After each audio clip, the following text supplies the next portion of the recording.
Hello, എല്ലാവർക്കും പുതിയൊരു വീഡിയോയിലേക്ക് സ്വാഗതം. ഇന്ന് നമ്മൾ ചെയ്യുന്നത് ഏത്തപ്പഴം റോസ്റ്റ് ആണ്. അതിനുവേണ്ടി അമ്മച്ചിയെ കൊണ്ടാണ് ഏത്തപ്പഴം റോസ്റ്റ് ഉണ്ടാക്കിയിരിക്കുന്നത്. അപ്പൊ നമ്മൾ അമ്മച്ചിയുടെ ഒരു മൈക്ക് നമ്മൾ റെഡി ആക്കിയിട്ടുണ്ട്. നമ്മുടെ ഫ്രണ്ട് നമുക്ക് ഗിഫ്റ്റ് തന്നാണ്.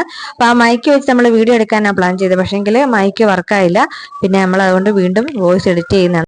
സാധാരണയായി നമ്മൾ ഏത്തപ്പഴ റോസ്റ്റ് ഉണ്ടാക്കുമ്പോൾ അവല് നന്നായിട്ട് വിളയിച്ചെടുത്തിട്ടാണ് ചെയ്യുന്നത്. ഇപ്പൊ ഇവിടെ നമ്മൾ പെട്ടെന്ന് ചെയ്തത് കൊണ്ട് അവല് വിളയിച്ചിട്ടില്ല. അവലും തേങ്ങായും ശർക്കരയും ഏലക്കായും ജീരകവും പൊടിച്ച് നന്നായിട്ട് തിരുമ്മിയെടുക്കണം. എല്ലാം കൂടെ കൂടി നന്നായിട്ട് നല്ല മയം വരുന്ന രീതിയിൽ നന്നായി തിരുമ്മിയെടുത്ത് അതാണ് നമ്മൾ പഴത്തിൽ ഫില്ല് ചെയ്യുന്നത്.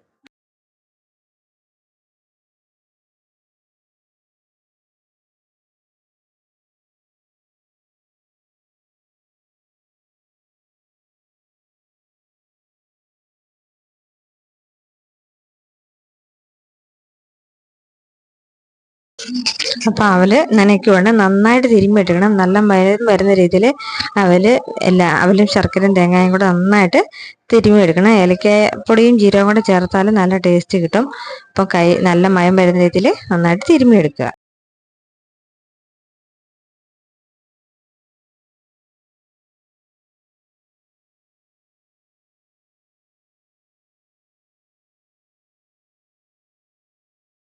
അങ്ങനെ അവലെല്ലാം നമ്മൾ നന്നായി തിരുമ്മിയെടുത്തു. അതൊരു പ്ലേറ്റിലേക്ക് മാറ്റുവാണ് നമുക്ക് എളുപ്പത്തിൽ എടുത്ത് ഫില്ല് ചെയ്യാൻ വേണ്ടിയിട്ട്, പഴത്തിലേക്ക് ഫില്ല് ചെയ്യാൻ വേണ്ടിയിട്ട്.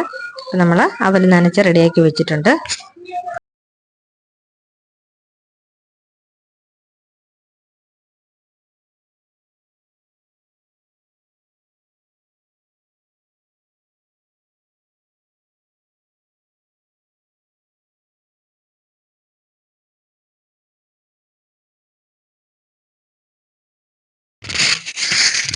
അടുത്തതായിട്ട് നമ്മൾ ആവശ്യത്തിന് മൈദയാണ് നമ്മളിവിടെ ഉപയോഗിക്കുന്നത്. അപ്പം മൈദ നമ്മൾ എടുക്കുവാണ്.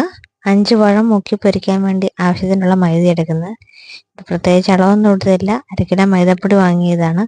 അതിൽ നിന്ന് കുറച്ച് മൈദ എടുത്ത് നമ്മൾ എടുക്കുകയാണ്. അതിലേക്ക് നമ്മൾ ആവശ്യത്തിനുള്ള മഞ്ഞൾപ്പൊടിയും ഉപ്പും കുറച്ച് 1 ടീസ്പൂൺ പഞ്ചസാരയും ചേർത്ത് നന്നായി വെള്ളമൊഴിച്ച് നന്നായിട്ട് ലൂസാക്കി എടുക്കണം.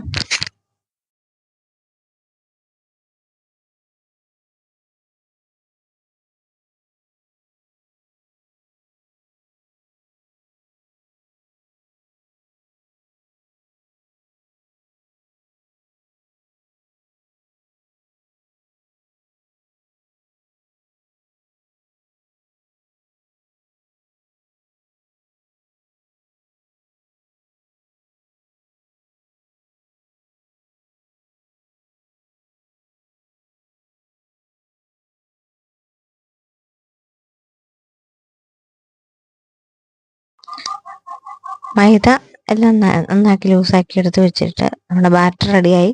ഇനി നമ്മൾ പഴത്തിൻ്റെ സൈഡ് ഇവിടെ വരഞ്ഞെടുക്കണം. അത് ഉള്ളിലേക്ക് ഡീപ്പായിട്ട് കയറിയതിന് ശേഷം അതിലേക്ക് നമ്മുടെ അവല് മിക്സ് ചെയ്ത് നന്നായിട്ട് കൈകൊണ്ട് പ്രസ് ചെയ്യണം.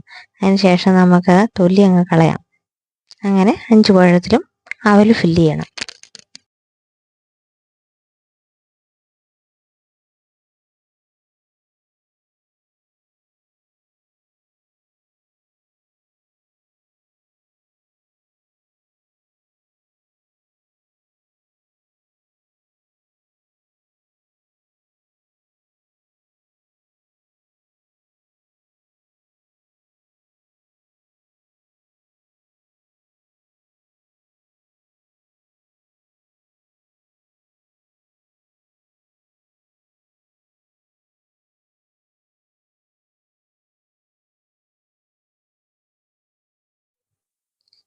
ഇനി മൈദയിലേക്ക് നമ്മുടെ പഴം എല്ലാം മുക്കിയെടുത്ത് വെക്കാം. നമുക്ക് എണ്ണയിൽ വറുത്ത് കോരാൻ വേണ്ടിയിട്ട് മൈദയിലേക്ക് നന്നായി മുക്കിയെടുക്കാം. പഴമല്ല, 5 പഴമാണ് നമ്മളെടുത്ത്. 5 പഴവും നമ്മൾ മുക്കിയെടുത്ത് വെക്കാം. എന്നിട്ട് ബാക്കി ഒരു പാത്രം അടുപ്പിൽ വെക്കാം.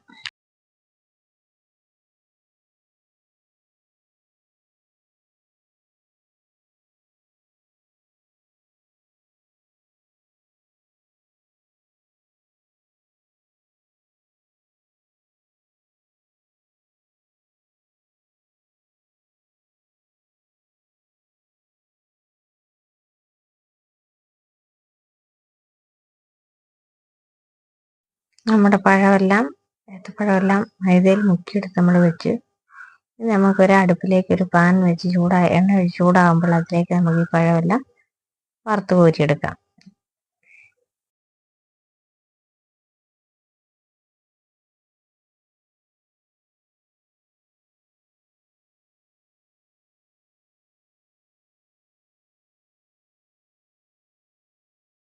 ആദ്യം കത്തിച്ച സ്റ്റൗവിൽ ഫ്ലെയിം കുറവായതുകൊണ്ട് നമ്മൾ രണ്ടാമത് വലിയ ബർണർ കത്തിച്ച് അതിലേക്കാണ് എണ്ണ ചൂടായപ്പം പഴം വറുത്ത് കോരാൻ വേണ്ടി ഇടുന്നു. അപ്പം പഴം 3 ആദ്യം ഇട്ട് കൊടുക്കുന്നത്. അപ്പം 3 ഒന്ന് വറുത്ത് നല്ലതായിട്ട് മുരിച്ച് വറുത്തതിന് ശേഷം ബാക്കി 2 വറുക്കാം.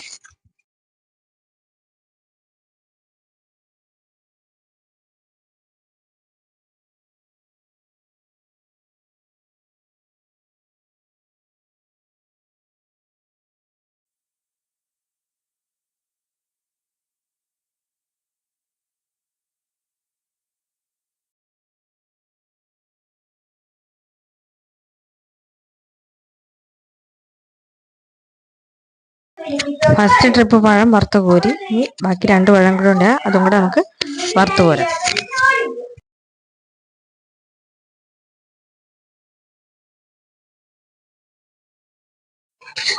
അപ്പൊ നമ്മുടെ പഴം എല്ലാം ലാസ്റ്റ് ട്രിപ്പ് പഴം മുഴുവൻ വറുത്ത് കോരിയിട്ടുണ്ട്. എന്നിട്ട് നമുക്ക് ഇപ്പം ഇത് എല്ലാവർക്കും ടേസ്റ്റ് ചെയ്യാൻ കൊടുക്കുവാണ്. പപ്പക്കൂട്ടന് കൊടുക്കുന്നു, പിന്നെ നമ്മുടെ കുഞ്ഞ് റിയാക്കുട്ടിക്കും കൊടുക്കുന്നുണ്ട്. അവൾ കഴിക്കാൻ മടിയാണ്. ഒരിക്കലും നല്ലതായിരുന്നു, കഴിച്ചിട്ട് കുഴപ്പമില്ല, നല്ല ടേസ്റ്റ് ഉണ്ട്. ചൂടോടെ കഴിക്കാനാണ് ഏറ്റവും ബെസ്റ്റ്. അപ്പോൾ വൈകുന്നേരം ഈവനിങ് സ്കൂളിൽ നിന്നൊക്കെ കുട്ടികൾ വരുമ്പോൾ അവർക്ക് കൊടുക്കാൻ നല്ലതാണ്. അപ്പോൾ എല്ലാവർക്കും വീഡിയോ ഇഷ്ടമായെങ്കിൽ ലൈക്ക് ചെയ്യണം, ഷെയർ ചെയ്യണം, സബ്സ്ക്രൈബ് ചെയ്യണം.